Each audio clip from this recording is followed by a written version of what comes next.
तलवार किसी योद्धा की कटी पे होती तो क्या वो सजने के लिए होती? हाँ, अच्छी लग रही कमर पे इसलिए होती? टोर कड्डन ली हुंदी है कादे ली?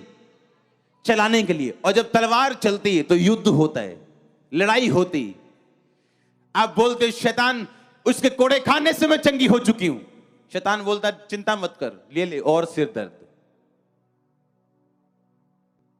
नहीं, उसके कोड़े खाने से मैं चंगा हो चुका हूं, ले और दर्द ले तू। आप बोलते हो क्या हो गया, वचन पूरा क्यों नहीं हो रहा? आपको तलवार दी है, युद्ध होगा, जीतेंगे आप, जीतेंगे आप यीशु मसीह के नाम में। पर लड़ेंगे आप तो, और लड़ेंगे कैसे?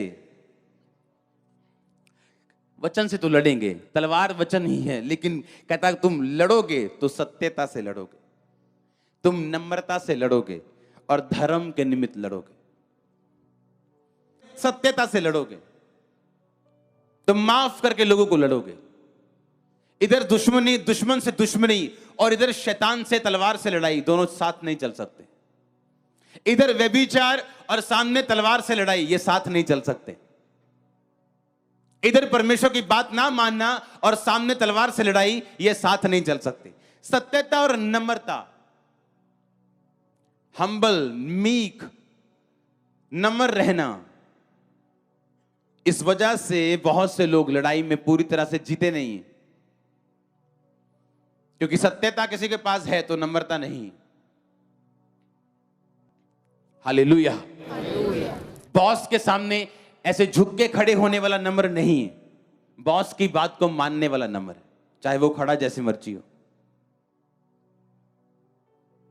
कोई लाख बोले मैं बहुत अच्छा हूं, मैं बड़ा काबिल हूं, अगर वो बॉस की बातों को एग्जैक्ट फॉलो नहीं करता तो वो एक्चुअल में नम्र नहीं, वो दिखता नम्र है, वो एक्टिंग नम्र होने की करता है, पर नम्र नहीं। सत्यता, नम्रता और धर्म के निमित्त, कि आप धर्म के निमित्त कैसे लड़ते हो, वो तलवार तब काम करती है और तब तीखी है जब अपने घर में आपने यीशु मसीह को ग्रहण किया हुआ, अपने समाज में यीशु मसीह को बोला हुआ, अपने आप को क्रिश्चियन, आपको अपने आप को मसीही पवित्र आत्मा से भरा हुआ डिक्लेयर किया हुआ। पाप करने के टाइम में भी आप अपने आप को उससे अलग रखते हो और लोगों को बताते हो, दोस्तों को बताते हो कि नहीं, जो तुम कर रहे हो वो मैं नहीं कर सकता, क्योंकि मैं सत्यता, नम्रता और धर्म के निमित्त चलना चाहता हूं। नहीं तो वो तलवार जो मेरे पास है किसी काम की नहीं, वो तलवार कटी पे तब मेरे काम आएगी और चलेगी जब सत्यता और नम्रता और धर्म मेरी जिंदगी में होगा। फिर परमेश्वर कहता मैं तुझे ऐश्वर्य दूंगा और प्रताप दूंगा, तेरी ग्लोरी जो होगी दोपहर के सूर्य की नहीं होगी, ऐश्वर्य होगा और तू सफलता के ऊपर सवार होगा। अगर तेरी कॉलिंग बिजनेसमैन की है तो नंबर 1 होगा, पास्टर की है तो नंबर 1 होगा, चर्च मिनिस्ट्री तो नंबर 1 होगा। मैं तेरे एरिया में तुझे नंबर 1 बनाऊंगा, यह परमेश्वर की कॉलिंग है आपकी लाइफ में। पर जो कोई जितना वचन को पूरा करता है उसकी लाइफ में उतना ही होता है। आमीन। बहुत से लोग समझ नहीं पाते कि सत्यता है क्या, नम्रता है क्या। उनको लगता है ऐसे खड़े हो जाओ, ऐसे ऐसे करे जाओ तो नम्र हैं हम। नो, नम्रता मालूम होती है आपकी ओबीडियंस से, कितने ओबीडियंट हो आप। जो प्रोटोकॉल आपको दिया गया, जो काम आपको दिए गए, आप उसे पूरा करते हो कि नहीं। अगर नहीं करते हो तो आप एक्टर हो, नम्र नहीं हो। क्या हो आप एक्टिंग करते हो नम्र होने की, आप नम्र नहीं हो। बाइबल कहती है, यीशु मसीह ने कहा जो मुझसे हे प्रभु कहेंगे स्वर्ग के राज्य में प्रवेश नहीं करेंगे, बल्कि वो जो मेरे वचनों पे चलेगा। मुंह से लोग क्या बोले कोई मायने नहीं करता, उनके एक्शन बताते हैं वो क्या है। ये बेसिक नीड्स हैं, धर्म, सत्यता और नम्रता। और तेरा दाहिना हाथ तुझे भयानक काम सिखाए। कौन सा हाथ? आपका रिश्तेदार बीमार है, आपको फोन करके बोल रहे हैं कि मैं बीमार हूं, और आपने अपनी तलवार को कटी में बांधा हुआ, सत्यता, नम्रता, धर्म से आप चल रहे हो।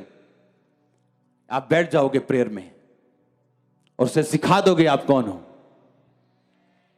यह भयानक काम है। कि आपका रिश्तेदार आपको फोन करके बोल रहा है कि बहन तुझे मैंने फोन करके प्रेयर करने के लिए बोला था, मैं ठीक हूं, मेरा काम हो गया। क्यों? क्योंकि आपका दाहिने हाथ को भयानक काम सिखाने के लिए, आपको दिखाने के लिए परमेश्वर ने दिया। दाहिना हाथ मतलब अथॉरिटी, अधिकार। जो एक तलवार बांधा हुआ व्यक्ति आत्मिक सत्यता, नम्रता और धर्म के निमित्त चलने वाला व्यक्ति अपने पास रखता है, जो परमेश्वर ने हमें बनाने के लिए दिया। आपका बॉस भी देखता है उस तलवार को, अगर आपके पास है तो। आपके रिश्तेदार देखते हैं उस भयानक कामों को, आपका स्टाफ भी देखता है उन भयानक कामों को जो परमेश्वर आपके द्वारा करता है, क्योंकि आप वो व्यक्ति हैं जो सत्यता, नम्रता और धर्म के निमित्त चल रहे हैं। मैं नहीं कह रहा आप आज सुन के जाएंगे और कल ऐसे ही बन जाएंगे, लेकिन आप ट्राई कर सकते हैं, उसमें बन सकते हैं। लोग बोलते हैं इंसान परफेक्ट नहीं हो सकता, इंसान गलतियों का पुतला है। बाइबल क्या कहती? सिद्ध बन जिस तरह तेरा स्वर्ग के पिता। इसका मतलब आप सिद्ध बन सकते हो, ट्राई तो करो, आगे तो बढ़ो। आप गिरोगे, उठोगे, गिर के गिरे मत रहो। गिरना प्रॉब्लम नहीं है, गिर के गिरे जाना प्रॉब्लम है। आप गिरोगे, उठोगे। जब एक बच्चा चलना सीखता तो गिरता है, लेकिन वो बैठ नहीं जाता, रोता है 2 मिनट, फिर उठ जाता है, भूल जाता है। भूल जाओ पुरानी बातें, फिर से चलो, और प्रभु आपको खड़ा करेगा, और वो आपको ऊंचाई पे खड़ा करेगा।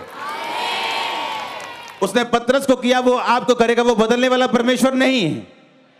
बस गिरे मत रहो, उठ जाओ और खड़े हो जाओ। आमीन। और फिर चलो, फिर चलो।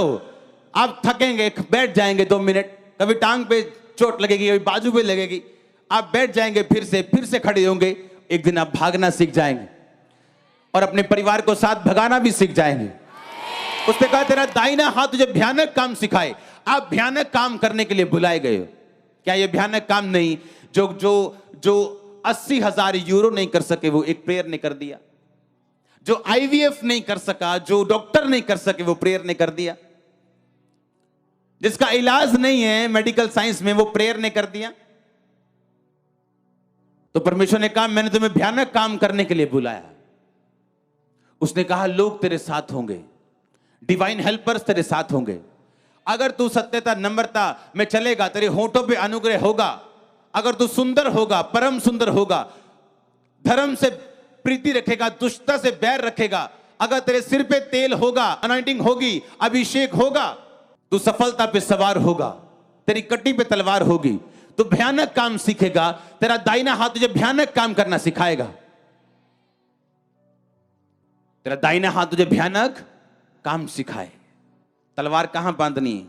कटी पे। सत्यता, नम्रता, धर्म के निमित्त अपने ऐश्वर्य और प्रताप के ऊपर सफलता से सवार हो। ये मेरी प्रेयर पॉइंट्स है मेरे, जो मैंने लिखे। हां, पहली प्रार्थना किस चीज के लिए करनी, दूसरी, तीसरी, चौथी, पांचवी, इस तरह से मैं प्रार्थना करता हूं। आपको प्रेयर पॉइंट्स करके प्रार्थना करनी है। और एक दिन में 30 पॉइंट लिखने की जरूरत नहीं। बैठ जाओ प्रेयर में। आपको पता है कि 4-5 पॉइंट्स हैं आपके पास, लिखो, फिर लड़ो उन पे, मारो मुक्के, पकड़ो शैतान को। रोज अगर एक पापी विधवा का न्याय कर सकता है, परमेश्वर ने कहा वो लोग जो दिन रात मेरे नाम की दुहाई देते, मैं उनका न्याय क्यों ना करूंगा। तो अपने आप से पूछने की जरूरत है, क्या मैं दिन रात दुहाई देने वाला व्यक्ति हूं, या सिर्फ विश रखता हूं, मुझे ये मिल जाए, मेरा ये काम हो जाए, मैं ठीक हो जाऊं। तो विश परमेश्वर पूरी नहीं करते हर बार, क्योंकि वो जीनी नहीं है, वो परमेश्वर है। अगर ऐसी विश पूरी हो तो आप आलसी हो जाएंगे, और कोई बाप नहीं चाहता उसका बच्चा आलसी हो। सब कुछ अगर प्रार्थना से मिल जाए, आप काम ना करें, बिजनेस करने ना जाएं, अपने परिवार को ना संभालें, तो आप आलसी हो जाएंगे, आप इग्नोरेंट हो जाएंगे, आप बेपरवाह हो जाएंगे, और यह परमेश्वर नहीं चाहता। हालेलुया। जो तलवार आपके साथ है उससे लड़ना कैसे? एक एक पॉइंट बना के, दिमाग के सहारे मत चलो, भूल जाओगे 2 चीजें। तो 8 चीजों में जीत के अगर 2 में हारोगे अच्छा लगेगा? तो 10 में अगर जीतना है 10 पॉइंट लिखो और करो प्रेयर और लो स्टडी उन पॉइंट्स पे, ढूंढो उस पॉइंट्स के लिए कहां वचन लिखें। अपने मन से, संपूर्ण मन से यहोवा पर भरोसा रखना। तू अपनी समझ का सहारा मत लेना, इससे तेरा शरीर भला चंगा और तेरी हड्डियां पुष्ट रहेंगी। यशाया 53, उसके मार खाने से तुम चंगे हुए, तुम्हारे अपराधों के कारण वो घायल किया गया। धर्मी का वंश बचाया जाएगा, तू बच, तेरा घराना बचाया जाएगा। ये वचन आपको एक एक पॉइंट के लिए ढूंढ के उन पे लड़ना है और प्रेयर में रहना है। God bless you all. आमीन। छोटा, लंबा और ऊंचा चाहिए।